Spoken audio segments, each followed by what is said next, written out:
Assalamualaikum warahmatullahi wabarakatuh. Shalom, Om Swastiastu, Namo Buddhaya, salam sejahtera untuk kita semua. Teman-teman yang berbahagia, aksi-aksi diskriminasi ternyata terjadi lagi. Memang korbannya bukan orang Indonesia, namun pelakunya ternyata adalah sebagian kecil dari warganet Indonesia. Beberapa waktu lalu ada pernikahan pasangan sesama jenis di Thailand. Dan pemberitaan pernikahan tersebut sampai ke Indonesia. Tentu tidak salah ketika pemberitaan tersebut sampai ke Indonesia. Namun apa yang menjadi keliru dan apa yang akan saya bahas di sini adalah bagaimana sebagian kecil warganet Indonesia memberikan komentar yang kemudian menimbulkan sakit hati, sudah tentu. Dan juga komentar-komentar tersebut mengarah kepada penyerangan terhadap kelompok-kelompok LGBT. Dalam hal ini tentu yang diserang adalah pasangan LGBT yang belum lama ini menikah di Thailand. Begini teman-teman, penyerangan terhadap kelompok LGBT baik secara verbal maupun non-verbal ini bukan kali pertama terjadi.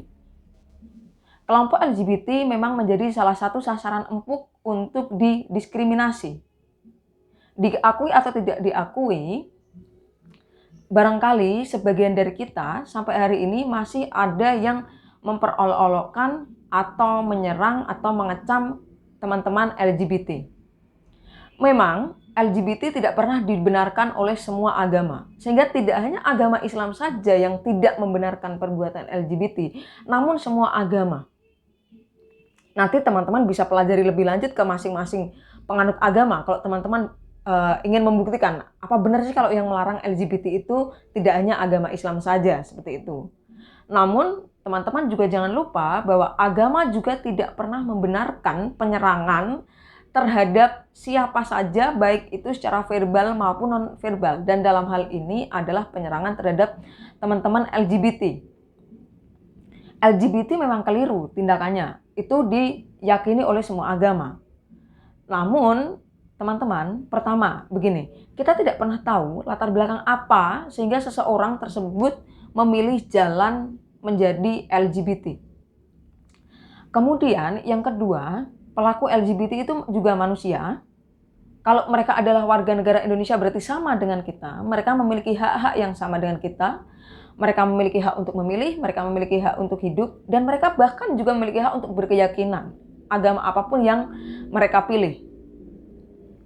Nah, kalau kita berkehendak ingin mengingatkan mereka atau ingin mengajak mereka ke jalan yang sebagaimana teman-teman atau sebagaimana kita yakini sebagai jalan yang lebih baik dari LGBT, tentu caranya bukan dengan menyerang lalu melontarkan dalil-dalil surga neraka dan sebagainya. Apakah teman-teman sudah berpengalaman menginjakkan kaki di surga atau di neraka sehingga teman-teman lantas bisa menghakimi mereka, mengatakan, oh kamu ini akan di surga, akan di neraka. Sekalipun dalam ajaran agama memang tindakan LGBT itu dilarang. Namun dalam hemat saya, perihal surga neraka itu bukan kuasa kita. Ada orang yang berpendapat bahwa surga atau neraka itu kan tergantung ridhonya Tuhan, tergantung ridhonya Allah Subhanahu wa Ta'ala. Bagaimana kalau Allah justru ridho terhadap teman-teman yang kita serang, teman-teman yang kita gunjing? Kita yang kelihatannya lurus namun nyatanya suka menggunjing mereka, suka menghardik mereka. Itu bagaimana?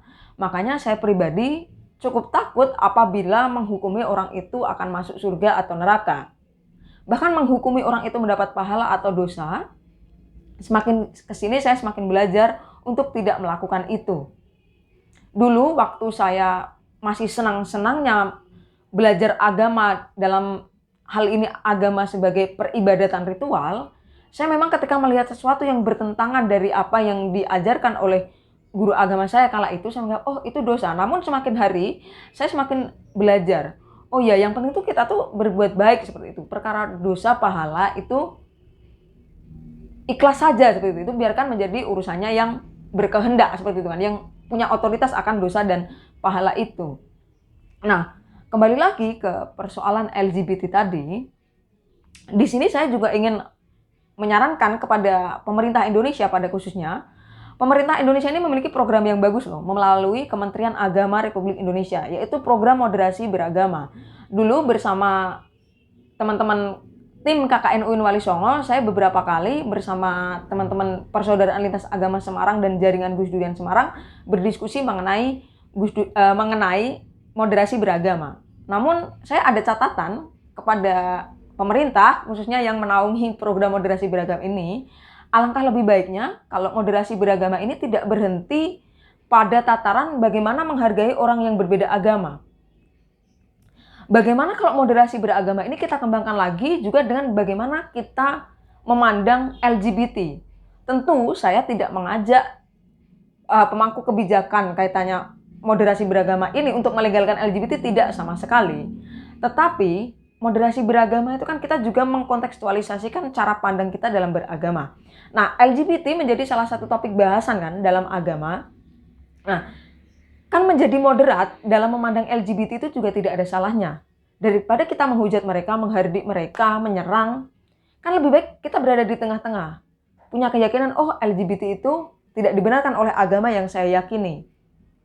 Dan saya juga tidak akan mendukung LGBT. Jadi kan diam rasanya lebih baik dalam konteks menghadapi kasus LGBT ini. Daripada kita berkuar-kuar kemudian menyerang teman-teman LGBT. Saya menolak tindakan LGBT. Namun saya mendukung hak-hak pelaku LGBT ini. Hak dalam artian hak mereka sebagai manusia, hak mereka sebagai warga negara Indonesia. Teman-teman, saya ingin sedikit bercerita, semoga teman-teman tidak bosan. Ini adalah masih pengalaman saya ketika saya dulu belajar di Roma. Teman-teman tahu ya, Roma itu adalah mayoritas penduduknya menganut agama Katolik. Bahkan Paus Fransiskus, petinggi gereja Katolik Roma, juga bertahta di negara Vatikan, di mana negara Vatikan itu berada di tengah-tengah kota Roma. Tempat tinggal saya tinggalnya di dekat Kolosium, teman-teman. Nah, di dekat Kolosium tersebut ada sebuah kafe, itu kafe milik teman-teman LGBT. Itu dikelola oleh teman-teman LGBT. Setiap hari kafenya rame. Saya dulu ingin sekali masuk ke sana, namun dulu takut gitu ya.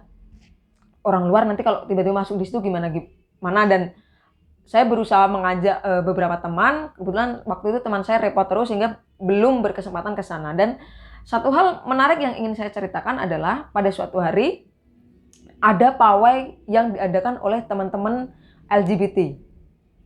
Kita tahu ya, gereja Katolik sependek pemahaman saya juga tidak membenarkan tindakan LGBT. Namun di kota Roma ketika ada pawai teman-teman LGBT, bahkan jalan itu sampai ditutup. Jadi jalan di sekitar Kolosium sampai rute mereka pawai itu ditutup, dan tentu itu menghambat perjalanan, itu sudah jelas.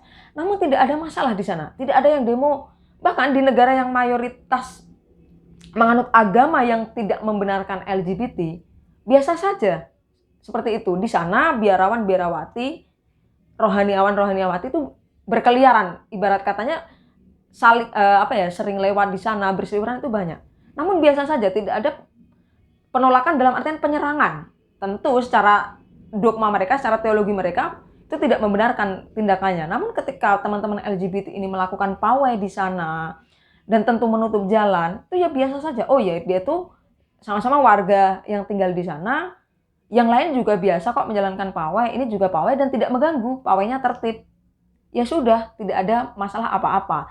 Tidak sampai penyerangan ke sosial media yang kemudian menggegerkan dunia seperti ini. Jadi itu teman-teman yang ingin saya sampaikan terkait LGBT. Kita menolak tindakan LGBT, namun kita harus menyadari pelaku LGBT itu manusia. Mereka memiliki hak-hak yang sama dengan kita sebagai warga negara.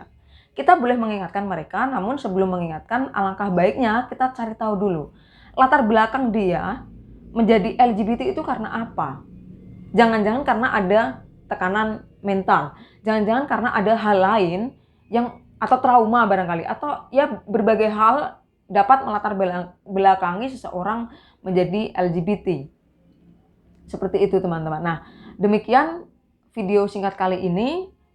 Teman-teman boleh kritik dan saran kepada saya melalui barangkali kolom komentar, atau kalau teman-teman yang memiliki kontak saya, teman-teman boleh langsung menghubungi saya. Selamat siang. Wassalamualaikum warahmatullahi wabarakatuh.